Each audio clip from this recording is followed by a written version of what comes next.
Good Sunday morning. Now, today we actually start to do some real work. We're done with the assessment. We're done with ordering parts, even though today I ran out of parts. But, wow, it's meter day and how to get these meters tore apart, what to look for and what not to do and what to do. So I hope you enjoy the meter part of this thing and stay tuned for the comment section at the end. There's some really good ones. I'm not selling these, so I buy stuff. Then I say, it's great.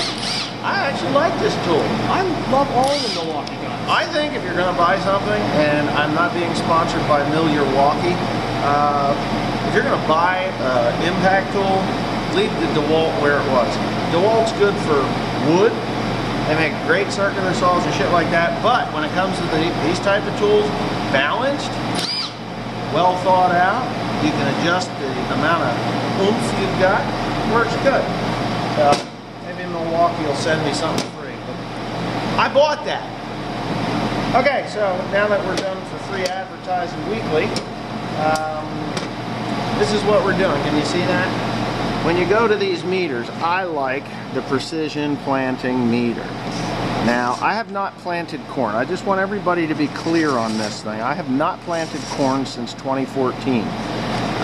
The reason I stopped planting corn was because of deer damage. But I would like to say that when I was planting corn, I did use the precision planting meter.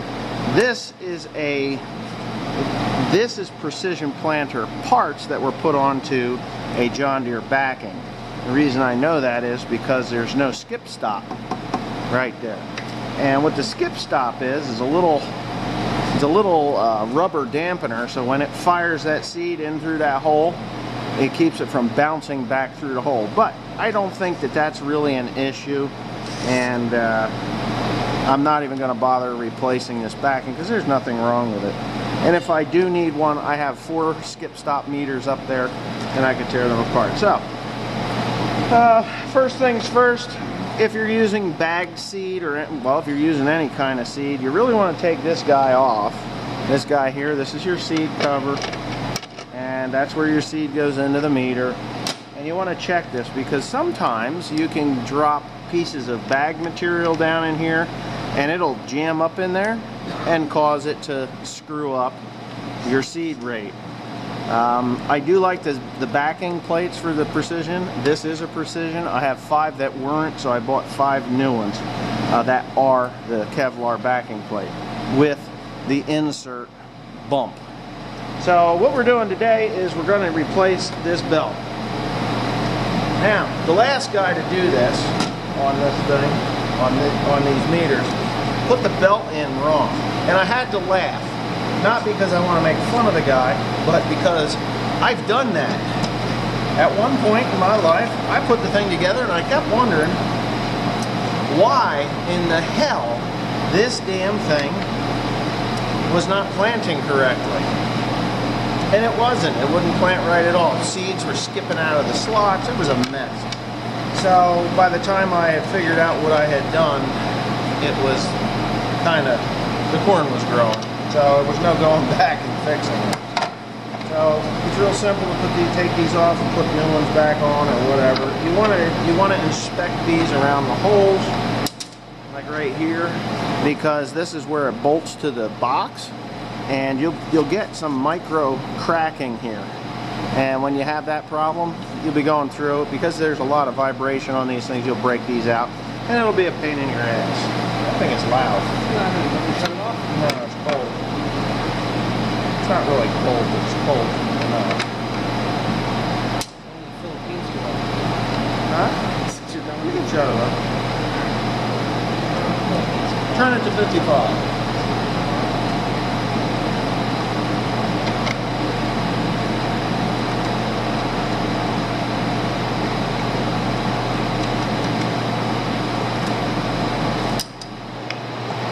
I'm not going to the Philippines.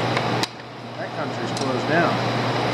They got too much Corona beer or something there. Something like that. Too much beer. Mexicans invaded and gave them beer. Set this little guy here down to 1. 1 is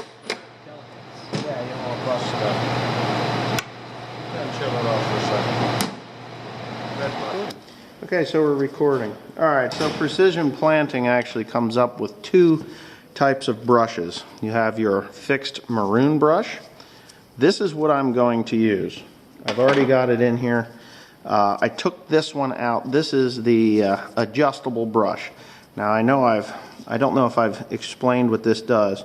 So you have different seed sizes in every bag. So if you take a look at the seed size, and normally when you buy these, there's a chart. I don't think they have a chart with this one.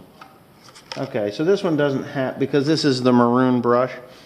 The maroon brush, the brush is set up to do all seed sizes. Not small, not large, not medium, all of them. That kind of puts it right down the middle of the road, if you can see. So it just brushes off, just like the old John Deere ones did, but these are a little bit bigger than what John Deere had. The green one, this guy here, it's adjustable. I'm going to show you to adjust it. So you open up your seed bag and you spill new seed into it, and you're like, you know what, this is smaller than the other one, so you turn it one click or two clicks or whatever the hell you turn it. It has several different positions, and you're supposed to, on the side of your meter here, you're supposed to have the little sticker that says, okay, you hold the seed up to the sides and then you turn this. Well, okay, well, I'm going to say this. I know there's a lot of people that do this, but how many people dump out the seed that's left in the box before they change out varieties? I never did. I never wait for everything to run completely out before I do that, but unless I'm planting sweet corn, I am not dumping out corn to put a different size seed in to turn this little guy here. So that's why we're taking that off. So that's done. That guy is gone. The new one is here. I've already got it in, and I probably should have shown you where it goes. It goes to the back side of the Kevlar backed precision meter. So as this thing comes around like this, that brush just whiskers across, well, give me that meter right there. I'm going to show you this meter. This meter's interesting. I'm going to film this meter as well. So as you can see right there, I don't know if you can see it, but you see how that brush is just touching those fingers as they go by? Well, this brush is worn out. This is a John Deere brush, standard John Deere brush, or Shoop brush. It could be a Shoop, but it doesn't matter. It's non-adjustable.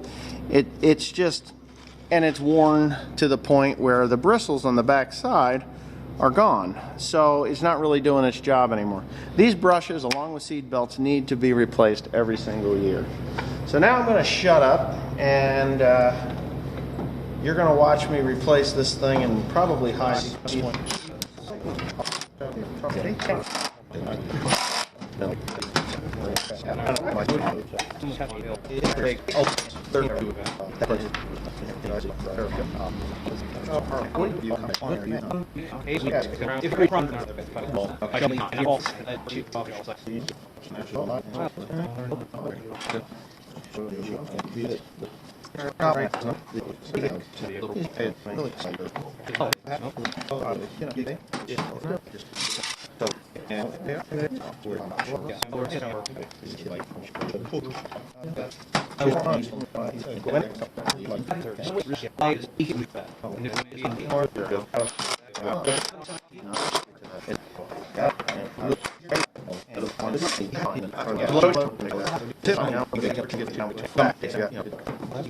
Okay, so that's how easy that is.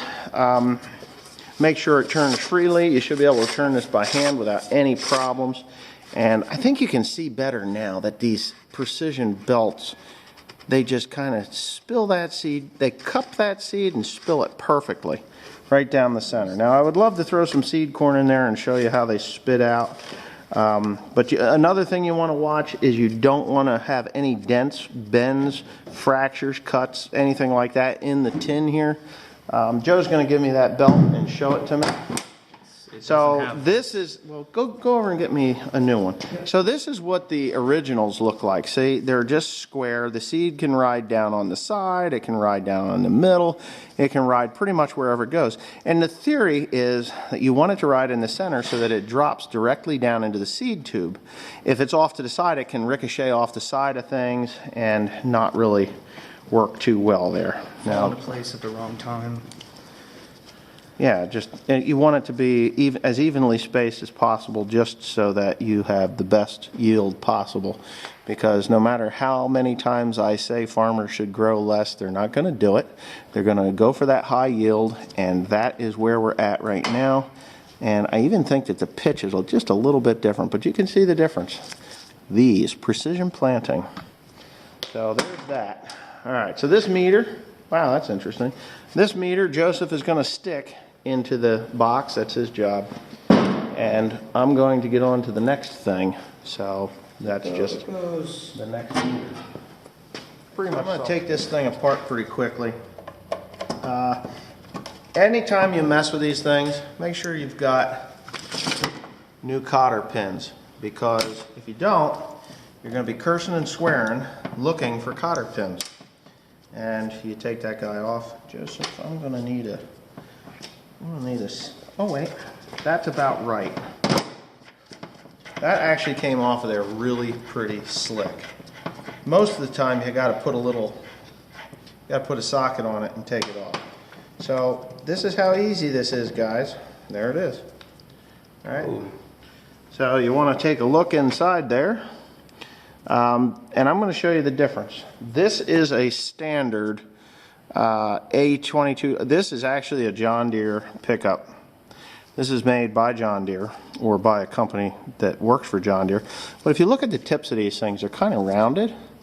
And I'm going to pull out the Precision one. Okay.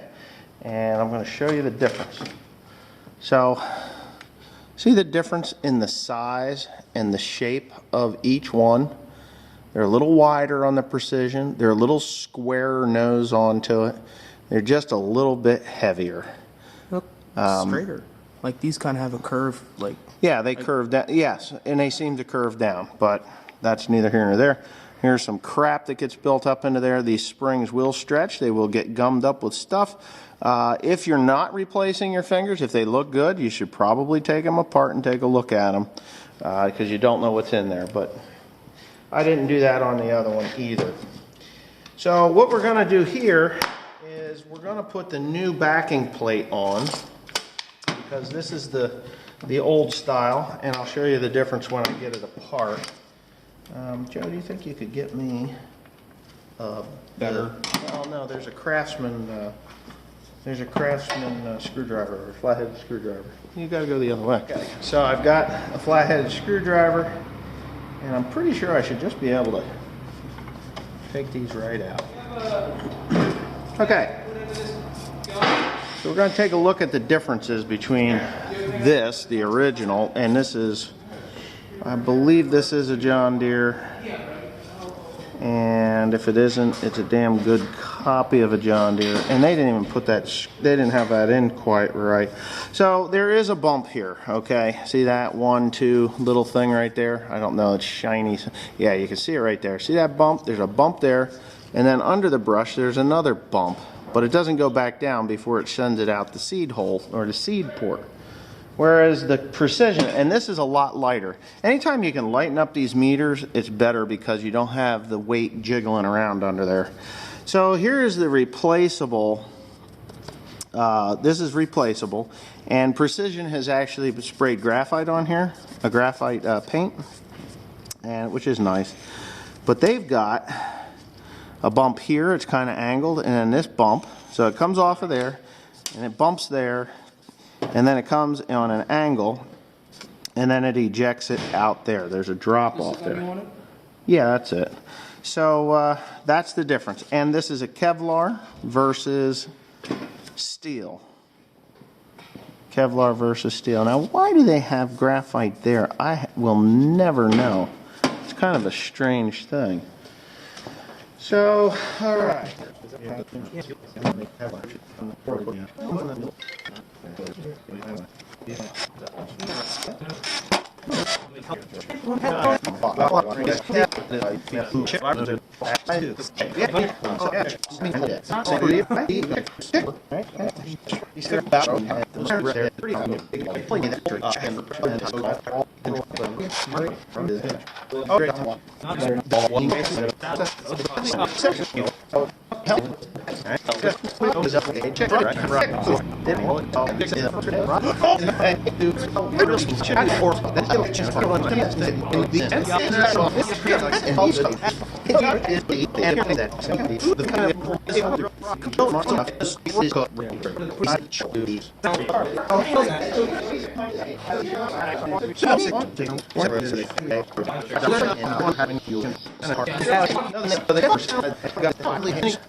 Alrighty then, me and Joe's job is done. These are the old backing plates. The old backing plates. This is a newer style than this one. These are the ones that will ricochet back into the belt or into the finger pickup station there, or finger pickup area, causing a skip. All new belts, fingers here. These fingers are this one actually is a John Deere model. Replaced those. I put precision. These are all precision finger pickup units now with precision belts. Why does that look like somebody put that in there? So this is it. This is the other precision meter.